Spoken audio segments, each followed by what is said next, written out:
queridos e amados alunos e alunas do curso Mater Dei. Hoje nós vamos dar continuidade ao estudo sobre os sacramentos. Neste vídeo aula, número 5 do módulo 3º, nós vamos hoje estudar e aprofundar sobre o sacramento da ordem. Mas vamos, como sempre de costume, pedir a Deus que nos ajude, nos ilumine o entendimento deste nosso estudo sobre a doutrina da Santa Igreja. Em nome do Pai, e do Filho, e do Espírito Santo. Amém. Senhor Deus, fazei que nós, vossos filhos, que buscamos conhecer mais os vossos ensinamentos, cresçamos na nossa fé e no vosso conhecimento, para que possamos adorar-vos e amar-vos como vós mereceis. Por nosso Senhor Jesus Cristo, vosso Filho, na unidade do Espírito Santo. Amém. Em nome do Pai, do Filho e do Espírito Santo. Amém. Então, amados irmãos, nós vamos agora dar continuidade ao nosso estudo sobre os sacramentos. E hoje o sacramento que nós vamos aprofundar é o sacramento da ordem, né? Esse sacramento é um sacramento crucial dentro da Igreja, porque nós vamos ver que através deste sacramento que nós vamos poder encontrar o maior e o principal dos mandamentos, dos sacramentos, que é o sacramento da Eucaristia. Sem o sacramento da ordem, não há Eucaristia. Nós vamos entender por que disso daí. Antes de mais nada, nós temos que entender, antes de compreendermos o significado ao que seja o sacramento da ordem, é interessante nós entendermos por que a palavra ordem. Por que a Igreja deu essa qualidade ou esse nome a esse sacramento, a palavra ordem. Segundo o Catecismo da Igreja Católica, em seu parágrafo 1537 e 1538, diz o seguinte: a palavra ordem, na antiguidade romana, designava corpos constituído no sentido civil, sobretudo o corpo dos que o governam, ou seja, corpo aqui no sentido de entidades que governam, instituições. Ordinatio, em latim, quer dizer ordenação, designa a integração num ordo, ou seja, numa ordem, numa instituição. Na Igreja há corpos, há instituições constituídos que a tradição, não sem fundamento na Sagrada Escritura, chama desde os tempos primitivos de taxeis. Em grego, taxeis significa ordem, ou de ordines em latim. Por exemplo, a liturgia, por exemplo, fala do ordo episcoporum, né? A ordem dos bispos, do grego, do ordo presbiterorum, ordem dos presbíteros, e do ordo diaconorum, que é a ordem dos diáconos. Outros grupos recebem também este nome de ordo, como a ordem dos catecúmenos, a ordem das virgens, dos esposos, as viúvas, etc. São corpos, são instituições, organismos da Igreja que estão ordenados a uma determinada função. Agora veja bem, segundo o próprio Catecismo, diz o seguinte: a integração, ou seja, a sintonia, a ligação entre eles, a integração num desses corpos, quando a pessoa integra um desses corpos numa dessas ordens, era feita a integração por um rito chamado ordinatio, ou seja, ordenação. Era um ato religioso e litúrgico que consistia numa consagração, né? Reservada, ou seja, ao ato ou uma bênção ou num sacramento. Então a pessoa, quando entrava para uma dessas ordens, ela recebia a ordinatio, né? Ou uma bênção ou através de um sacramento. Hoje a palavra ordinatio, ordenação, é reservada somente ao ato sacramental, que integra na ordem dos bispos, presbíteros e diáconos, e que transcende uma simples eleição, uma simples escolha, uma designação, uma delegação ou instituição pela comunidade, pois confere o dom do Espírito Santo que permite exercer um poder sagrado, que é a Sacra Potestas, o poder sagrado, que só pode vir do próprio Cristo, através da sua igreja. A ordenação também é chamada consecratio, ou consagração, por ser um colocar à parte, por à parte, uma investidura pelo próprio Cristo para a sua igreja. A imposição das mãos do bispo, com a oração consecratória, constitui o sinal visível da consagração. Então, o significado, o porquê, a motivação deste termo ordem, que o próprio catecismo da igreja explica aqui, como eu acabei de dizer, nos parágrafos 1537 e 1538. Entendida a razão do porquê dessa designação de ordem, agora nós vamos adentrar ao próprio sacramento da ordem. O que é sacramento da ordem? Segundo a própria doutrina, o próprio catecismo da igreja e segundo a própria definição do Código de Direito Canônico no cânon 1008, que diz o seguinte: o sacramento da ordem é o sacramento mediante o qual alguns de entre os fiéis, pelo caráter indelével com que o assinala, são constituídos ministros sagrados e assim são consagrados e destinados para que, segundo o grau de cada um, apacente o povo de Deus, desempenhando na pessoa de Cristo cabeça as funções de ensinar, santificar e regir. Vou explicar detalhadamente essa definição do Código de Direito Canônico, o cânon 1008. O que é o sacramento? Explicando. Esse sacramento é aquele mediante o qual alguns dentre os fiéis, ou seja, pessoas entre os fiéis, entre os batizados, pelo caráter indelével que o assinala, ou seja, esse fiel, entre os outros batizados, ele vai receber um sacramento que vai imprimir um caráter indelével. Nós vimos que o caráter é uma consequência da graça de determinado sacramento. Então nós vimos o caráter indelével no batismo, na crisma e na ordem agora, que nós estamos vendo isso. Então esse caráter, que é indelével, vai assinalar na alma desse fiel, dentre todos os fiéis, escolhido para quê? São constituídos ministros sagrados, ou seja, servidores sagrados, vão servir aos demais fiéis. E assim são consagrados, são colocados à parte, ou seja, são destacados e destinados para quê?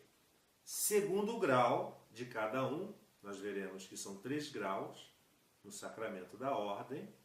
Então, de acordo com cada grau que receba cada um, apacente o povo de Deus. Apacentar significa governar, significa proteger, orientar. Desempenhando cada um desses escolhidos segundo o seu grau, na pessoa de Cristo cabeça, ou seja, eles representam Cristo. Eles não apacentam e governam em nome próprio, não. Eles agem em nome de Cristo. Cristo cabeça do corpo, que é a igreja. Exercem o quê? As funções de ensinar a doutrina, de santificar os fiéis e de reger a igreja. Então veja que esse sacramento é crucial para que nós possamos entender o governo da igreja, de acordo com a vontade de Jesus. E a igreja de acordo com esses ensinamentos, ela é guiada pelo Espírito Santo. Este sacramento consagra os ministros e colaboradores e representantes de Jesus. Então esses ministros são o quê? São colaboradores, são servidores, são representantes de Cristo. Em meio aonde? Na igreja. Para que nós possamos entender essa vocação especial desses fiéis que são escolhidos, que se sentem vocacionados e são escolhidos por Deus para servir a igreja, nós só vamos entender mediante a fé. E mediante a fé, prestar o culto a Deus na obediência a esses servidores que vão governar, regir e santificar a igreja. Se designa ordem, como nós vimos agora, conforme o catecismo, porque compreende o que? Vários graus. Então, são quantos graus o sacramento da ordem? São 3 graus. E onde está fundamentado isso? Como nós vimos e como nós sabemos, todos os sacramentos são fundamentados no Novo Testamento. Por que no Novo Testamento? Porque é onde Jesus institui os sacramentos. O Novo Testamento está em relação à vida, à missão de Cristo aqui na Terra. Durante esse período em que ele esteve aqui, ele instituiu. Ou seja, os sacramentos são de origem e criação divina, instituição divina. Então, onde nós encontramos no Novo Testamento a instituição através de Jesus? Nós encontramos no Evangelho de Lucas, capítulo 22, versículo 19, que diz o seguinte, a narrativa. A seguir, Jesus tomou o pão, deu graças, partiu e deu a seus discípulos, dizendo, isto é o meu corpo que é dado por vós. Fazei isto em memória de mim. Cristo, na última ceia, na Sagrada Ceia, na ceia de Quinta-feira Santa, ele institui a missa, reparte o pão e diz, isto é meu corpo, isto é meu sangue. E no final ele diz, fazei isto em memória de mim. Ele determina, ele ordena, ele faz com que ele dá um mandado. Façam isso em memória de mim aos seus apóstolos. Podemos encontrar outra fundamentação bíblica no Novo Testamento, no livro do Evangelho de Marcos, capítulo 3, versículos 13 a 15, que diz o seguinte, Jesus subiu a montanha e chamou os que ele quis. Quem são esses? Os 12 apóstolos.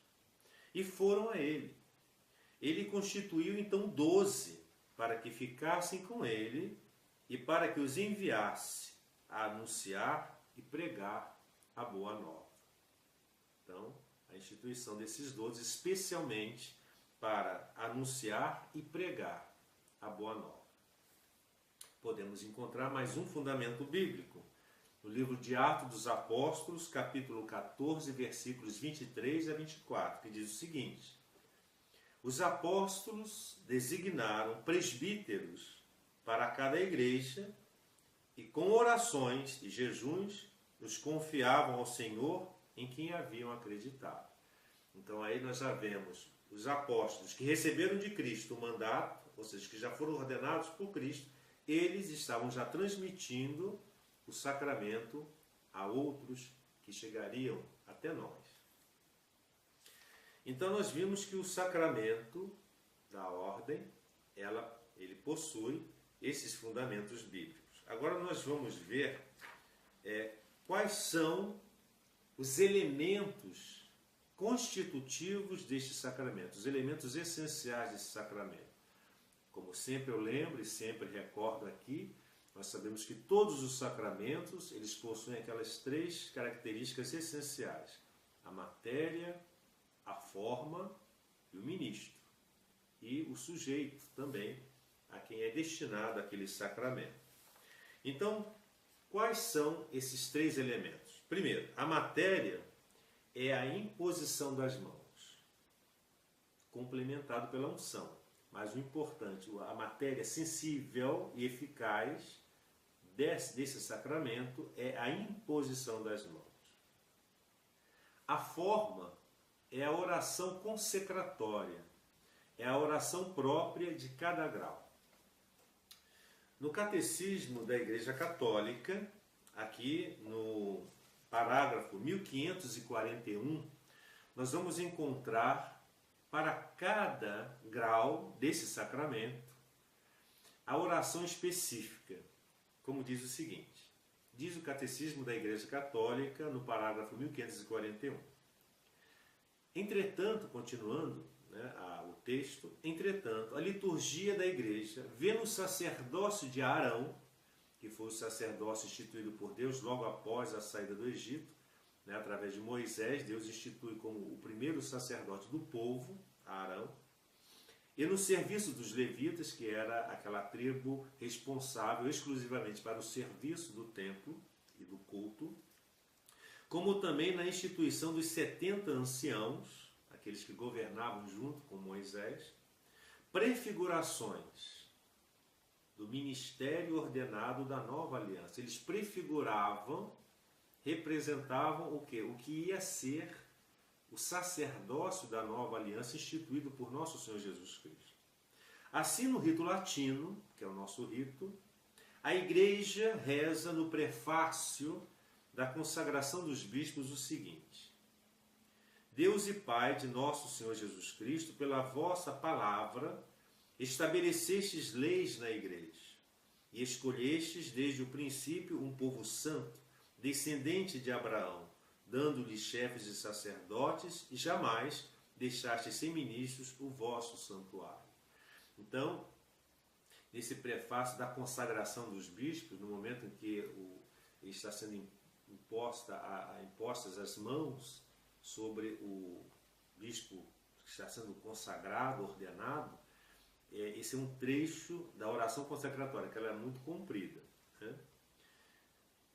No parágrafo 1542, nós temos a oração consecratória, aqui um trecho, na ordenação dos presbíteros, que diz o seguinte: assistindo o Senhor Pai Santo, já no Antigo Testamento, em sinais prefigurativos, surgiram vários ofícios por vós instituídos, de modo que, tendo à frente Arão, que foi o primeiro sacerdote do povo israelita, para guiar e santificar o vosso povo, lhes destes colaboradores de menor ordem e dignidade.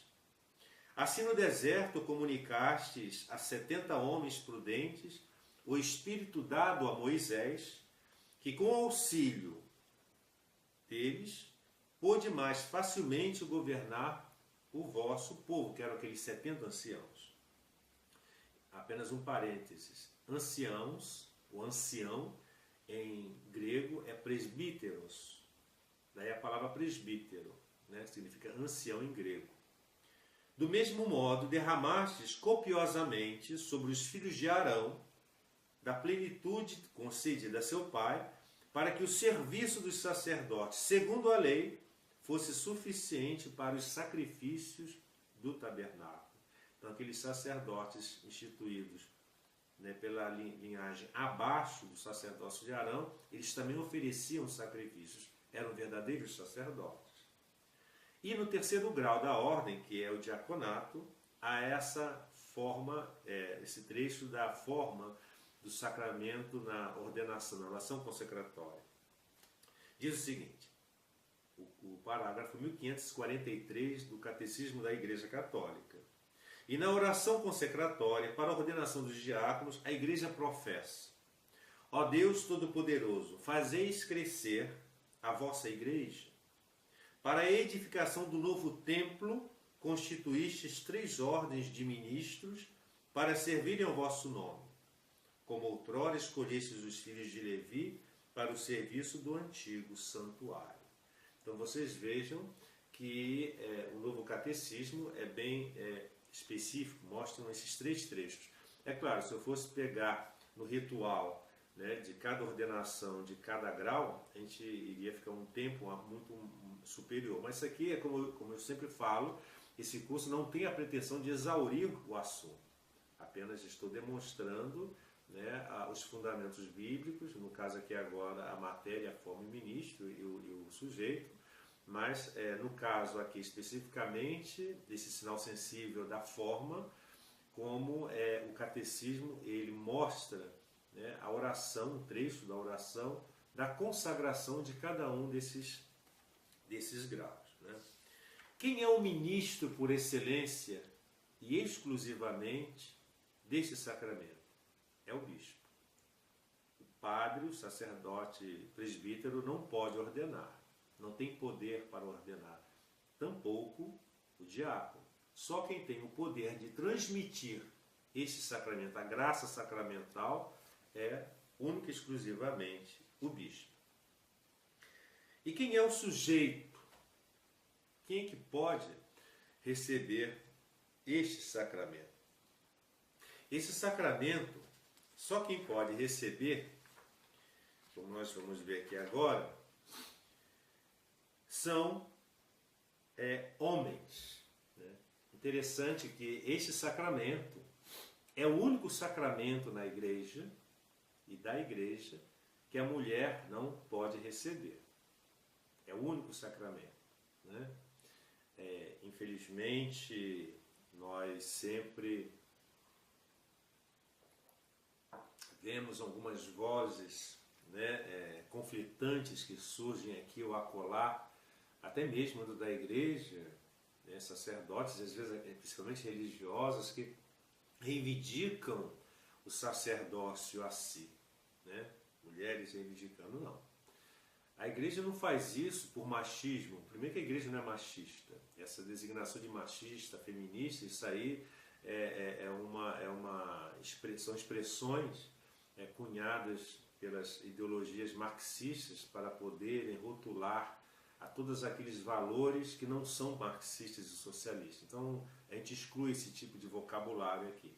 A igreja ela não é machista, não é nada disso. A igreja ela faz única e exclusivamente aquilo que Deus exige, aquilo que Deus determina, aquilo que Deus quer. Se nosso Senhor Jesus Cristo decidiu que somente os homens devam receber esse sacramento, é a vontade de Deus, não nos cabe ficar questionando, indagando, reclamando e ficar confrontando a vontade de Deus. Isso é soberba, isso é orgulho, é pecado mortal. Então nós não podemos tocar nesse assunto, não se toca. Esse assunto é proibido mesmo. Né? Mas esse tabu, não é nada de tabu. Né? Deus não quis, é assim. E nós temos que aceitar dessa maneira. Assim como muitas outras coisas na igreja, Jesus decidiu daquela maneira. Como no sacramento do matrimônio, que nós vamos ver nas próximas videoaulas. Né? Se ele diz que o casamento é indissolúvel, pronto, acabou. Né? Não pode. Né? O homem desuniu o que Deus uniu. Se Deus determinou, Jesus, Deus feito homem, segunda pessoa, segundo o verbo encarnado diz, somente os homens ele ordenou, assim seja. Não nos cabe aqui ficar criticando ou reivindicando coisas que não existem e assim indo contra os planos de Deus, indo contra as instituições divinas. Né? Então, esse assunto é encerrado. O próprio Papa João Paulo II colocou um ponto final nisso. Então não adianta ficar suscitando argumentos para ordenar a mulher diaconisa. Isso aí é frontal, vai contra a instituição divina, vai contra o depósito da fé, vai contra a vontade de Deus e cai justamente na heresia e na excomunhão. Né? Então, este sacramento, a igreja confere o sacramento da ordem somente a homens, em latim, vires, homens o quê? Batizados, cujas aptidões para o exercício do ministério tenham sido devidamente reconhecidas. O seminarista ele fica em média 3, 4 anos de filosofia, mais 4 teologia, 8, mais 1 ano de propedêutico, são 9 anos. Eu fiquei 10 anos no seminário, né? Entrei jovem, garoto, 14 anos, meu estudo de segundo grau, noviciado, 4 anos de filosofia, 4 teologia, né? Se for contar, dá mais de 10 anos, mas se for contar o período clássico canônico, 10 anos. Então, a nossa formação teológica, espiritual, é muito séria. Infelizmente, outras religiões, não nos interessa aqui, é curta. Às vezes faz curso de teologia 2 meses, 3 meses para ser pastor, para ser não sei o quê. Nós não, a formação sacerdotal na igreja é uma coisa muito séria. A teologia é muito profunda. Esse curso mesmo aqui, que é um curso básico, são 2 anos, resumido, né? Mas procurando levar a sério para vocês entenderem, né, qual é o depósito da fé, a doutrina, a tradição da igreja. Então a formação sacerdotal é uma coisa muito séria. Os formadores, os reitores, os professores são pessoas delegadas e capacitadas para ajudarem o vocacionado a discernir sua vocação e, discernindo, fortificar aquela vocação. É verdade que há falhas, mas falhas sempre existirão. Até mesmo no meio dos apóstolos houve quem fosse ladrão, traidor, e até mesmo os outros 11 apóstolos, todos saíram correndo, com exceção de João. Então sempre a gente não pode radicalizar em relação à má formação dos padres, né? Infelizmente, há seminários, as instituições que deixam a desejar. Mas sempre se deve buscar, o padre não pode se limitar o seu conhecimento, o seu estudo, aqueles anos de teologia e filosofia que vai se passando com os anos e nunca mais estudar. Não, eles têm que estar sempre estudando, sempre se aprofundando, sempre revendo os seus estudos teológicos, desenvolvendo o conhecimento, né, através dos ensinamentos da igreja, dos documentos pontifícios, dos ensinamentos do Papa, da patrística, dos padres da igreja, né, do tomismo, São Tomás de Aquino.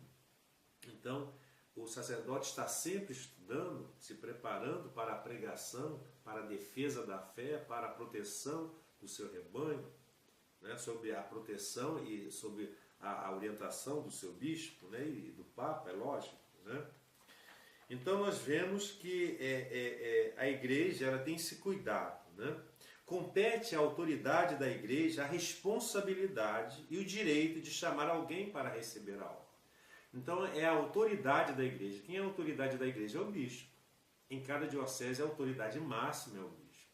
Em toda a igreja é o Papa. Cada bispo tem autoridade máxima na sua diocese, sempre em comunhão com o primus inter pares, que é o Papa, é o cabeça do colégio episcopal. Mas o bispo é ele que vai designar quem vai ordenar ou não. O reitor forma, ajuda a formar o seminarista, ele o apresenta ao bispo e junto com o conselho há uma avaliação e o bispo é que decide. Às vezes a pessoa pode ser excelente, mas se o bispo não quer, tem as suas próprias convicções, ele não ordena. Isso vai uma coisa muito pessoal do bispo, porque nós acreditamos o quê? Que ele tem a graça de Estado, é uma pessoa assistida de forma especial pelo Espírito Santo. Então é a autoridade da igreja que vai se responsabilizar e chamar alguém para exercer esse ministério especial, né? Na igreja latina, que existe a igreja latina e a igreja oriental católica. Na igreja latina, o sacramento da ordem para o presbiterado normalmente apenas é conferido a candidatos decididos a abraçar livremente o celibato e que manifestem publicamente a sua vontade de o guardar, o celibato, por amor ao reino de Deus e do serviço aos homens. Na igreja latina, diferente da igreja oriental católica, porque nós temos católicos orientais, isso aí nós vamos aprender isso num vídeo especial, numa aula especial sobre isso, não vou entrar aqui nesse mérito, nesse assunto. Na igreja latina, o candidato ao sacerdócio, quando ele se sente vocacionado, entra para o seminário e recebe o sacramento, ele sabe que está sob a lei do celibato. O que é a lei do celibato? Ele renuncia a se casar e a constituir família.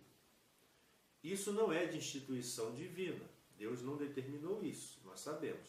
Isso é de instituição eclesiástica.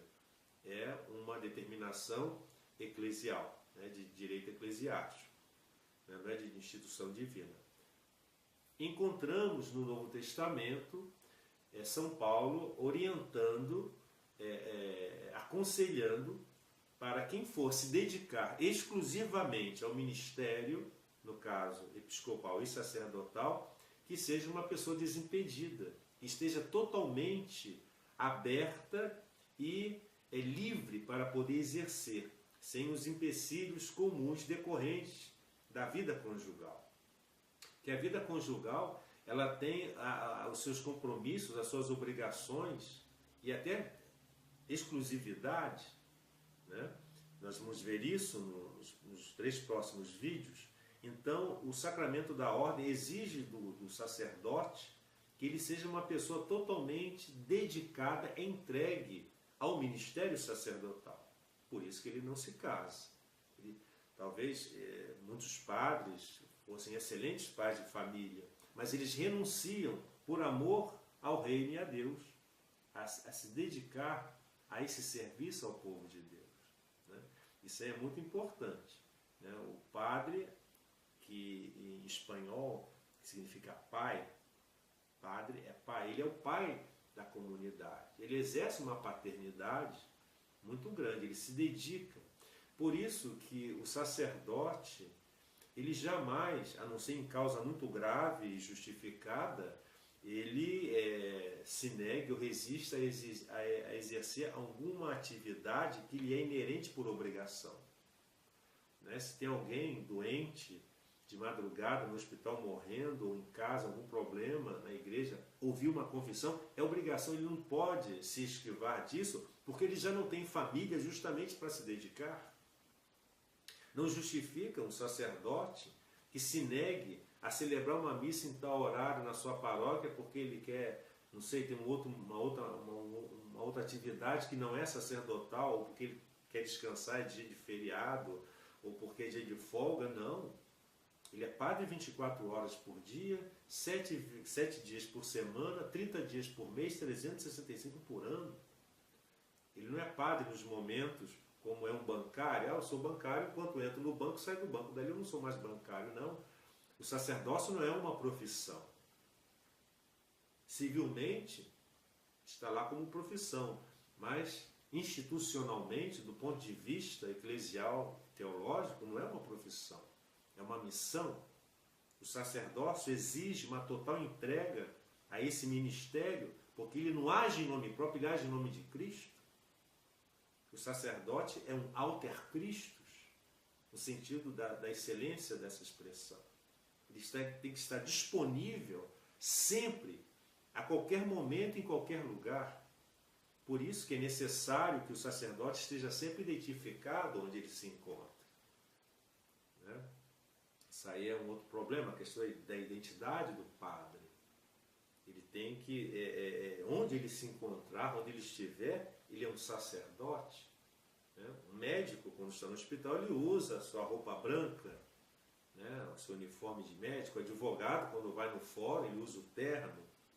O soldado, quando vai para o quartel, usa a sua farda. Igualmente o policial militar. E assim, cada uma das profissões que existem tem a sua maneira de vestir. O sacerdote, ele não é só padre na igreja, saiu dali, ele coloca uma roupa civil e vai sair pela rua sem ser... Não, ele é sacerdote em todo lugar. Onde precisar dele, que o seu sacerdócio é integral. Então, a formação espiritual do sacerdote é importante, porque ele não vive para si. Ele não é padre para si, ele é padre para a igreja, para o povo de Deus, a serviço e em nome de Cristo. Isso aí é muito importante, nós temos essa consciência. Agora nós vamos entender quais são esses 3 graus do sacramento da ordem. Nós falamos neles aqui, mas agora nós vamos estudar especificamente. Quais são os 3 graus? O primeiro grau é o diaconato, que é o primeiro degrau, ou grau.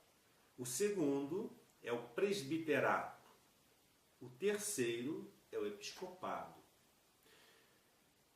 A palavra diácono é uma palavra que vem do grego e significa serviço. Diakonoi, né? Diáconos, diácono em grego significa serviço, servidor. É o primeiro grau do sacramento, né? Quando se institui diácono, é aquele que vai assistir. A função do diácono é aquele que vai assistir, vai auxiliar o sacerdote em determinados ofícios, em determinadas funções. Como assim? Ele vai auxiliar na administração do batismo. O diácono pode se levar do batismo, ele é ministro ordinário do batismo. Ele vai levar o viático aos moribundos. O que é viático? Vou fazer um parênteses aqui, né? No vídeo anterior, quando eu falei sobre a unção dos enfermos, eu poderia ter abordado a questão do viático, mas deixei especificamente para falar aqui no sacramento da ordem. Por quê? Porque a palavra viático significa alimento para o caminho. Via, caminho, ático, alimento, alimento para o caminho. É a comunhão levada com certa solenidade ao enfermo cuja morte se prevê próxima. Já é certo que a pessoa está com a doença avançada, irreversível, a pessoa já está com a morte praticamente prevista, então a pessoa vai comungar. Então é aquela comunhão solene, levada ao enfermo cuja morte já está próxima. Ele vai se alimentar espiritualmente para o caminho, para a eternidade, a morte, né? Esta comunhão, o viático, é o alimento e força para a decisiva e última viagem para a eternidade. O viático, que não é a mesma coisa que unção dos enfermos, unção, como nós vimos, é outra coisa. O viático é a comunhão eucarística levada ao doente que está falecendo, se preparando para a viagem última e decisiva para a eternidade. O viático pode ser ministrada pelo diácono. Ele também, o diácono, ele realiza a bênção com o Santíssimo Sacramento. Ele assiste e abençoa o matrimônio. Ele não é ministro, nem o padre, nem o bispo são ministros do matrimônio. Vamos ver quem são os ministros desse sacramento no próximo vídeo. Ele proclama o Evangelho na Santa Missa e prega ao povo. Se for o caso, ele também pode fazer a homilia. E preside os ritos de funeral e de sepultura, mais conhecido como encomendação do corpo. Vejam bem, o diácono ele pode presidir os ritos de funeral e sepultura. O leigo ele não encomenda corpo. Só quem encomenda o corpo é o diácono, o presbítero e o bispo. Isso é próprio do sacramento da ordem. Há uma distorção nisso daí. Quando o ministro extraordinário da comunhão eucarística vai lá fazer as orações no cemitério, ele não está fazendo encomendação de corpo. Ele está apenas presidindo orações. Orações próprias daquele momento ali, mas que não é propriamente o rito funeral de encomendação. Isso aí é reservado somente aos ministros ordenados, né? É bom que se esclareça isso. E é importante que na ausência, na impossibilidade de um diácono ou de um sacerdote ir assistir, presidir os ritos funerais, as exéquias de alguém no cemitério, na capela velório, é importante que, na ausência deles, um ministro extraordinário, ele possa ali fazer as orações como qualquer outro cristão poderia fazer, outro católico, que não fosse nem ministro extraordinário. Quantas vezes a gente vê as pessoas, membros da Legião de Maria, do apostolado de oração, que estão às vezes na ausência do sacerdote preside, rezam o terço, rezam os salmos, rezam alguma outra oração. Isso é muito importante, né? Mas a encomendação de corpo, a presidência dos ritos de funeral e exéquias são exclusivamente dos ministros ordenados, né? Então, o diaconato é esse, é serviço. Ele não é sacerdote. O diácono não é sacerdote. É o primeiro grau da ordem, mas ele é um servidor. Ele é um assistente do presbítero e do bispo. Mas ele não é sacerdote. Ele não celebra a missa. Ele não ouve confissão. Ele não pode dar a unção dos enfermos. Não pode. Né? Ministro, o diácono não pode ministrar a unção dos enfermos. Nós vimos no vídeo passado, na última aula anterior, que somente os sacerdotes. Quem são os sacerdotes? O presbítero e o bispo. Né? Isso é importante frisar. E a missa, só quem celebra é o sacerdote. O diácono, quando da ausência do padre, né, ou do bispo, né, não vai haver missa. Quando o diácono vai presidir um culto dominical, aquela celebração é a celebração da palavra com distribuição eucarística, da comunhão eucarística, mas não é missa. E também não se cumpre preceito. Né? Se for numa cidade onde há outras paróquias por perto, naquela paróquia o padre se impossibilitou e o diácono vai celebrar o culto da palavra, a liturgia da palavra com a distribuição da Sagrada Comunhão, não cumpre preceito. Né? Não cumpre não. A questão do cumprimento do preceito é outro assunto que nós vamos ver também numa outra oportunidade. Mas é importante frisar isso aqui nesse momento. Qual é o segundo grau da ordem? Primeiro grau, diácono. O segundo, presbítero, ou presbiterato. O presbiterato, presbíteros, presbíteroi, vem do grego, que significa ancião. Como nós vimos aqui no começo dessa aula, naquela leitura do Catecismo da Igreja. A palavra ancião em grego é presbíteroi. Então, presbítero significa ancião, é o segundo grau da ordem. Institui o presbítero, esse segundo grau da ordem, que embora não tenha a plenitude do sacerdócio, o presbítero, o padre, não tem a plenitude do sacerdócio, só quem tem é o bispo, como nós vamos ver já já. O presbítero, não tem a plenitude do sacerdote e depende do bispo no exercício do seu poder. O sacerdote, no caso o presbítero, ele para exercer o poder de governar, reger e santificar a igreja, ele depende do bispo. Sem autorização do bispo, ele não pode exercer. Ele tem o poder, mas não pode exercer. Né? E ele não pode exercer o seu poder, né? Tem o poder, ele, o presbítero, tem o poder de consagrar o corpo e o sangue de nosso Senhor Jesus Cristo, ele tem o poder, que é um sacerdote, aí sim. E oferecer o sacrifício eucarístico, ou seja, celebrar a Santa Missa. O presbítero tem esse poder. Né? Ele tem o poder de perdoar os pecados. Não que ele perdoe, não é o padre que perdoa.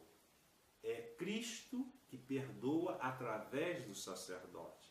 Tanto que no momento da absolvição, né, ele diz o seguinte, as palavras, a forma do sacramento da confissão que o presbítero fala durante a confissão.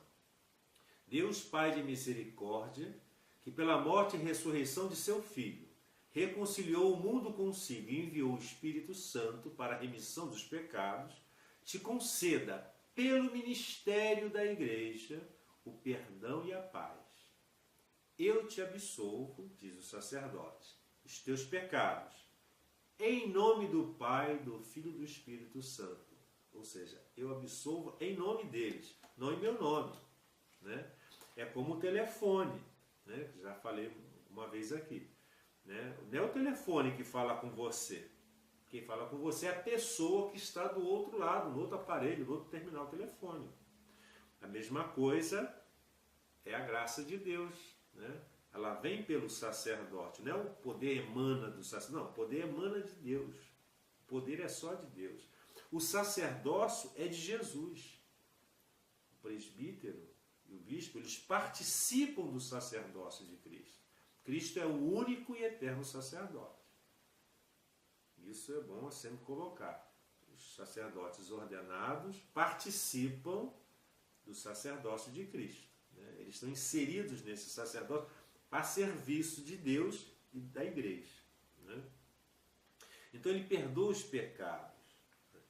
Ele prega a palavra de Deus em nome da igreja. O sacerdote prega em nome da igreja. Eu, por exemplo, aqui, como sacerdote, eu estou pregando em nome da igreja.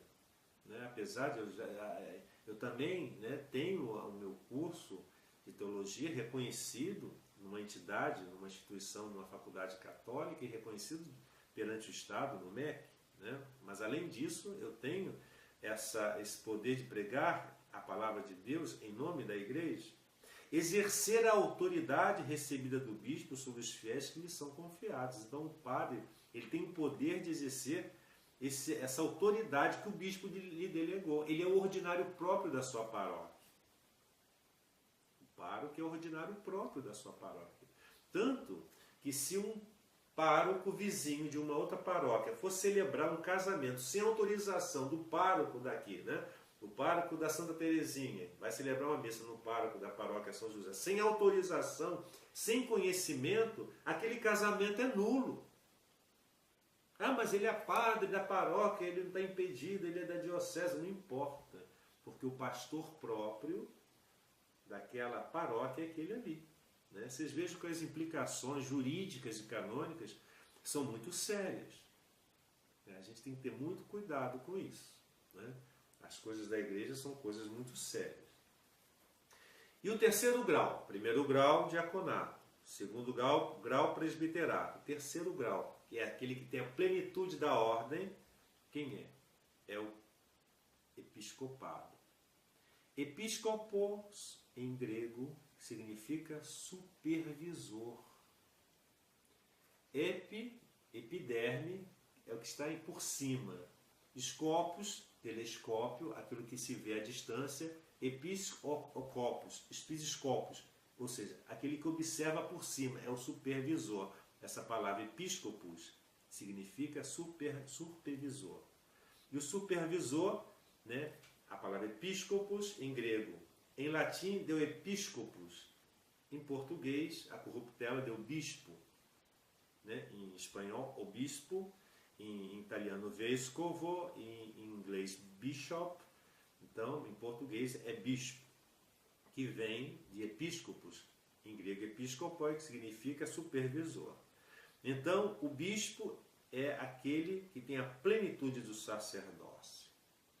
Ele é sucessor dos apóstolos.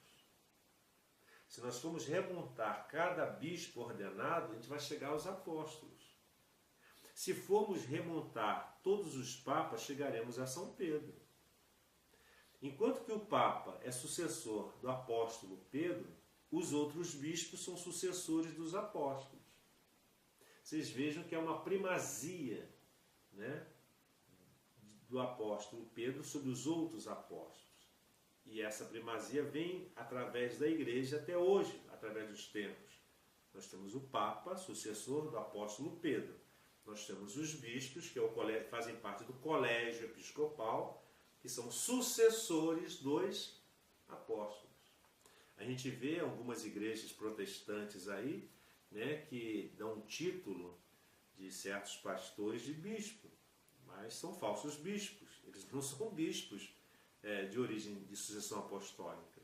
Né? Quer dizer, então, que uma determinada pessoa, né, cria uma seita aí, vai, registra em cartório, né, pega o CNPJ na Receita Federal, cria uma instituição, né, uma igreja, e se auto-intitula bispo.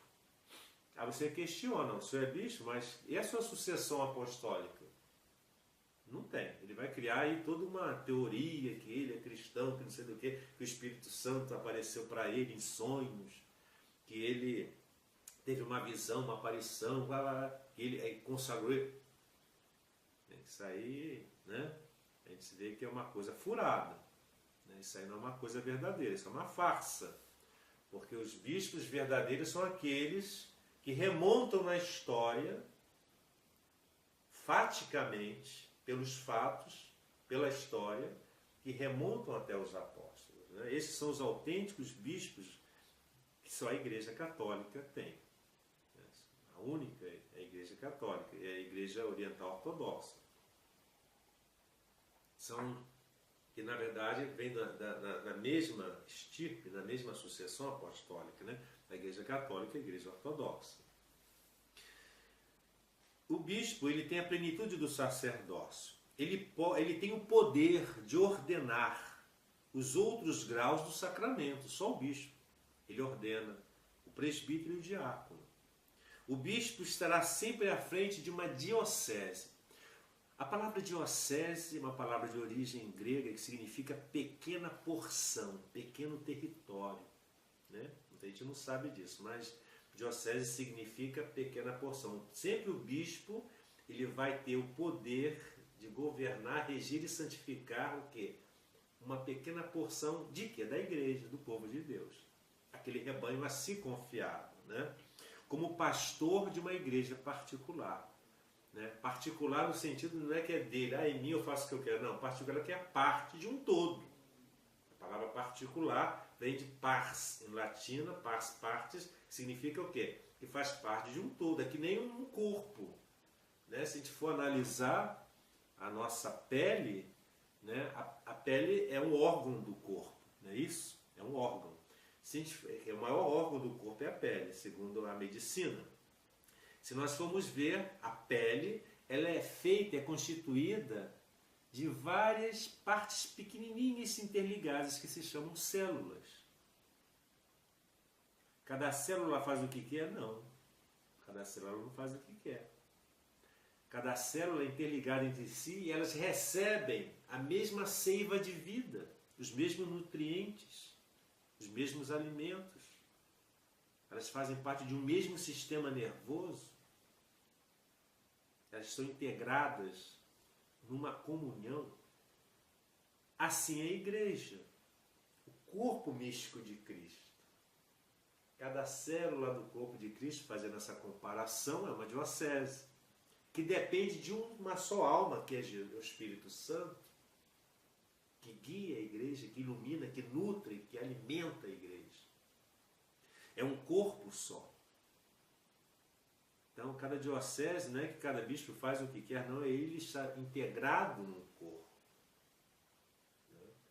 Ele representa aquela pequena porção, dióceses, ou dioqueses, como queiram, né, no grego. Então, vejam que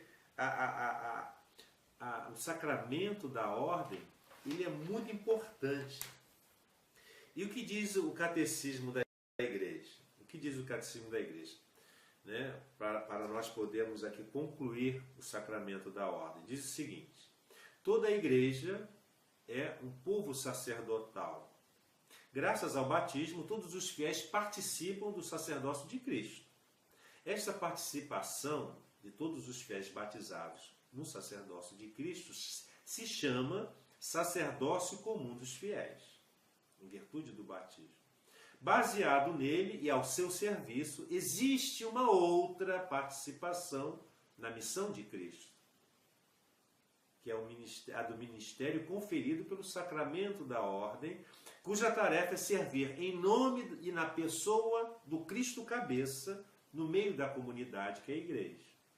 O sacerdócio ministerial difere essencialmente do sacerdócio comum dos fiéis. O sacerdócio comum dos fiéis é uma coisa, o sacerdócio ministerial é outra. Há uma diferença de essência. Porque confere poder sagrado ao serviço dos fiéis.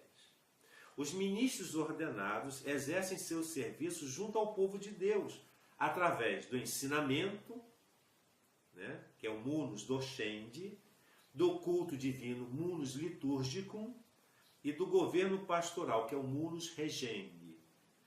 Desde as origens, o ministério ordenado foi conferido e exercido em 3 graus: o episcopado, o presbiterato e o diaconato, ou seja, o bispo, o presbítero e o diácono.